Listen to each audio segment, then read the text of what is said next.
अहो एवढं छान ऐकलं, मला काय बोलायचं ते सुचवून दिलं आता मी. आता आपण पुढचं गाण्याकडे वळतो आहोत. तुम जो मिल गए हो, हस्ते जखम मधलं रफी आणि लता दीदींनी गायलेलं आहे. नवीन निश्चल आणि प्रिया राजवन त्यांच्यावरती पिक्चराईज झालेलं आहे.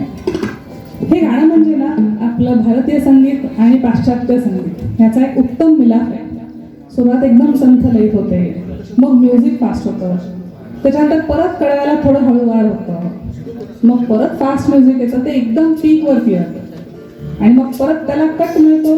परत लता दीदींच्या सुंदर आवाजात संथ लयीमध्ये 2 लाईन आहेत आणि सगळ्यात शेवटी जोरदार ऑर्केस्ट्रेशन पुन्हा येतं आणि अशा शांत लयीत झालेलं गाणं शेवटी आपल्याला ताल धरायला लावतच लावतं. तर त्याकडे हा मदन मोहनजींनी केलेला एक खरंच अभिनव प्रयोगच होता, ज्यातून आपल्याला त्यांची खरंच प्रतिभा दिसून येते. तर आता आपण डॉक्टर अमर सादर करतायत, घेऊया हे गाणं.